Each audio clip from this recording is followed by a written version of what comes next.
Hi guys, this is the initial review for the RayNeo Air 3S XR glasses. In this video, I'm just gonna go over the look of the glasses, my first impressions using them, what I noticed in terms of differences, or at least so far, between the 3S and the 2S.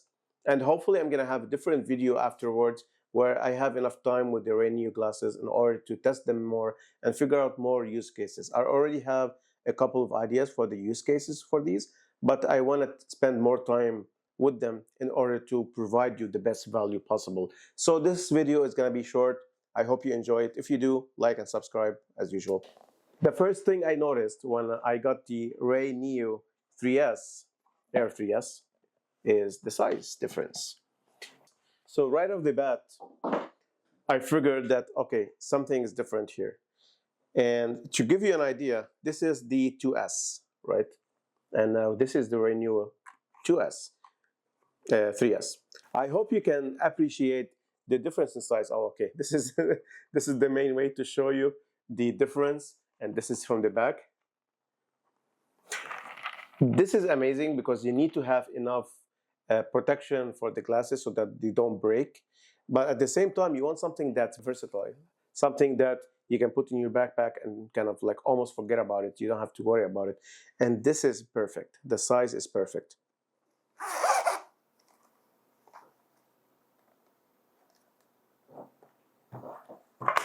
These are, ooh, I messed up my computer. These are the glasses.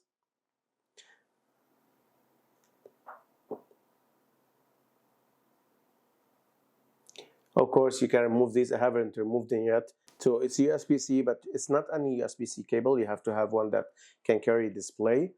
And right away, like I wanted to check what's the difference between this and the 2S. I see two things. The first one is the difference in technology. The RayNeo Air 3S is upgraded, and it's more affordable to the 2S version. Now, it has more or better display features and audio features. To be honest, what I've seen so far, the display is crazy. Like I realize it's much better. I hope that other YouTubers cover this, but if they don't, here's the inside scoop. And the 2S, if I'm watching a movie on Netflix or YouTube or whatnot, the dark area, the like black side of the screen, whenever there's a dark scene, it's like kind of degraded. You can see like almost waves of black, lighter, black, and lighter. Like you can see something. It's like waves, and it's really annoying. So with the 3X, I haven't had this issue yet. Hopefully, I won't. So I guess they did something to improve the screen. Screen-wise, this is a 201-inch screen. Now keep in mind it's perspective. So if I put these glasses on, and now I can't see you because I have the sticker on, it's something like this. I hope you can see me in the screen. There you go. So it's this size of a screen because they say it's 201, but it's 201 from a few meters away. So you have to keep that in mind. You're not gonna have a crazy cinema experience, but it's big enough to enjoy it when you're lying down in bed or you're walking or something like this. It's very interesting still. 3S has a HuView micro LED 650 nits screen versus the 2S, which has the Sony OLED or mini OLED at 600 nits. I didn't see a lot of difference, and personally, I kept it at around 20% when I was inside the home, inside my house.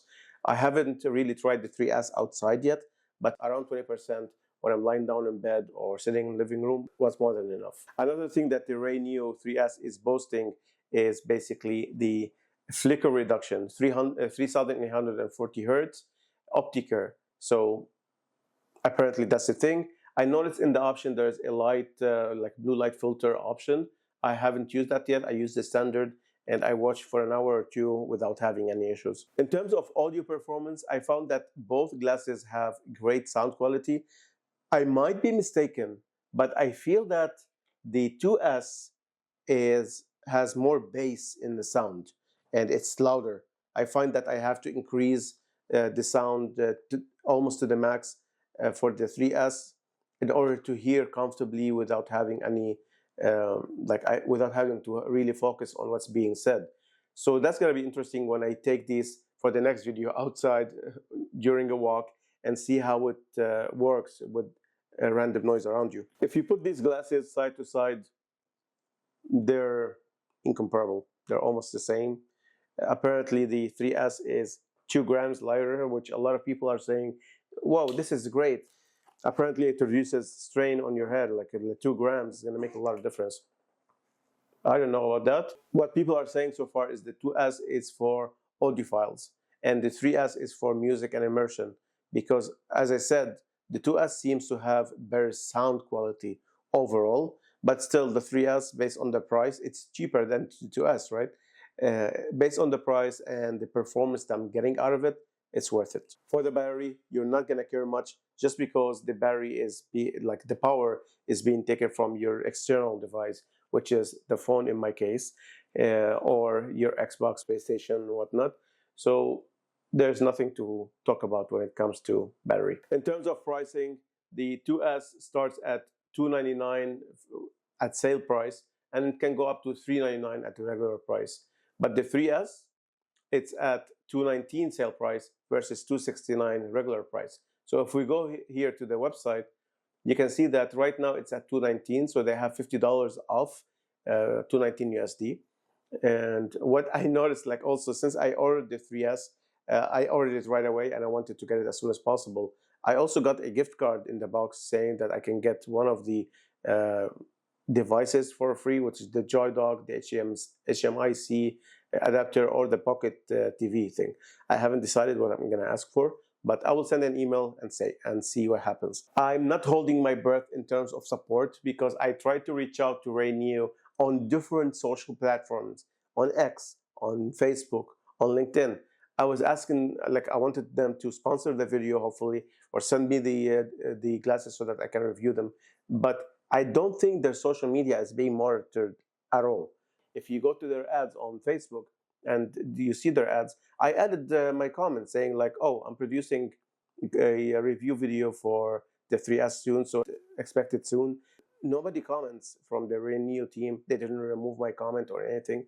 So I'm not holding my breath. Hopefully I will receive the free device, and I will let you know via short whether I received it or not. This is an amazing technology, and I love these glasses, and I would even recommend the 2S over the Viture XR glasses. But at the same time, just be aware that you are an early adopter. You might face some issues with the glasses, and if you need to reach out to support, that might be a little bit of a challenge. So use cases for these glasses. So far, I have 2 use cases for them. Both are like using my phone, basically. So you can connect the phone, and here's a trick that not a lot of people know about. A lot of people online, they complain about the sound not coming from the glasses themselves. What you have to do is to turn up the volume or turn it down on your phone, and then a little pop-up screen is going to show on your Samsung DeX if you're using a Samsung phone. And then you have to change the voice or the sound output to this device, external device. This way, your glasses will emit the sound. Both glasses have the active whisper feature, which is amazing. I didn't think much of it when I was trying the 2S a few months ago, because I was wondering, like, we all have earbuds and stuff, like we can just, or AirPods, whatever, that we can use. Why do we need the glasses to have this kind of feature? But once you put these glasses on and you're just lying down in bed and you don't want to wake up your partner, you can put the whisper mode and they can't hear what you're hearing, which means you can be fully immersed in a video or a movie you're watching without annoying somebody next to you, which also applies to you being on the airplane, right? Or in the train. So that's the 2 use cases for me personally, is to be at home, so I can watch still my shows, or I can be in bed and just catching up on some YouTube videos, just sitting on the couch. They are much lighter and easier to use than using like a complete like VR headset. We cannot really compare these eye to eye with like AR glasses or devices such as the Quest 3. The Quest 3, when you are watching on a full screen with the 4K capability, first is 4K, and the second thing, you can really make that screen huge. So if I'm sitting like on my couch in the living room, I can have like a 200 screen reel, like it feels like a huge screen in front of me, and I can enjoy a show or a movie or whatnot. With these glasses, as I mentioned before, it's like your perception of the screen, and the fact that the screen doesn't, well, actually, the fact that the screen moves with you. So if you look like this, you look like that. I found it a little bit annoying, but it's also, it makes sense because they cannot jam more features into these glasses. Otherwise, they're going to be as big as the Quest 3. In terms of video quality, of course, VR headsets that the Quest 3 is going to win. It's 4K. The screen is adjustable. You can have different windows right at the same time. But for commuting from work to work, just lying down in your bed, these are easier to put on. You just connect them, you connect the cable to your phone, and you're done. While I found with the headset, with the Quest, it's just like a bulky device that I have to put on the charger. Like you have to put it in a big box. You need still the controllers because it doesn't really track well, especially if you are not in a well-lit environment, like you are in an airplane or something. So I would suggest these kind of devices for people that are commuting, that are taking walks around the neighborhood. Maybe you want to be active, especially, well, you have to remove this, right? Remove the cover, because this way you can see in front of you while you are walking, and it's an amazing experience. If you want to be more active, you want to take more walks during the day in your neighborhood, I would get these glasses because you can watch your YouTube video, you can listen to podcasts, you can do other stuff while still being aware of the environment. Now, please, I'm not saying to drive with them. That's a completely different risk. First of all, you're breaking the law, and it's risky, and I care about you. So please don't do that. What should you expect for the next videos? I'm gonna take a couple of weeks to completely like work more and experience these classes more to see how I can use them more in my day-to-day activities. But what I am considering is basically connecting them to my computer and see if I can set up different screens so that I can increase my productivity, especially when I'm traveling. We do travel a lot, and I want to make sure that I have a good setup when I'm traveling so that I can be productive without having to carry different screens wherever we go. So if that fulfills that use case, it will be perfect. You know, from my different video, which we should be seeing somewhere at the end of this video, when I did the review for the Viture XR glasses, the experience wasn't really great, and I had a headache, and the screens weren't working as good as I wanted them to. So that use case doesn't work for me, and that was very important. So I hope that it worked with the 3S so that I can keep them, so that I can continue to work on developing my business, on doing more reviews, on creating a community, and also working on developing a course for IT professionals to become IT consultants. If you are interested in this kind of information, check out the description below. I'll leave a link for you. Now, let's talk a little bit about the view of these glasses. So what kind of options do they have?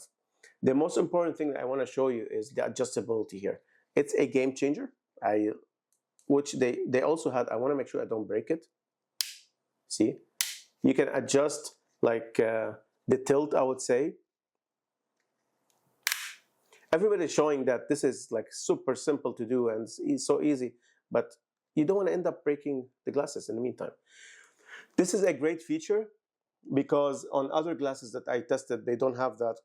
And what it means is that when you put on the glasses, if the tilt isn't great, then you're going to end up having a part of the screen lower than you want it to be or higher, and then you're going to have some blurry edges, which is something that these kind of glasses have issues with. So if you adjust the tilt to your liking, and you also have the adjustable comfort silicone things here that you can adjust in order to let these glasses sit comfortably on your face. I can see my fingerprints here. Squirrel! I'm gonna have to clean that. Other stuff that you can see also is the controllers for the brightness and the controllers for the sound and the options or the menu button. This is what you press in order to activate the whisper mode or to change the frequency from 60 hertz, 20 hertz, or if you want to do other stuff like changing the view, like standard gaming, stuff like this. So that's going to be your controller. Here you have your USB-C, and I cannot to that, whatever. It's USB outlet, that's what you're gonna connect. You need a USB-C cable that can carry display data. So I'll catch you in the next video when I do a deeper dive into these glasses. I hope that you found this video informative. If you did, like, subscribe, forward, share, sorry, the usual, and I'll catch you in the next one. Take care. One thing I forgot, if you have specific questions, things that you want me to test with these glasses, do let me know in the comments below, because I'm going to be taking this couple of weeks in order to push these glasses to the limit and see how I can use them to improve our lives as tech people, as tech professionals, and see how we can increase productivity or simplify our lives. So don't be hesitant to put a comment below.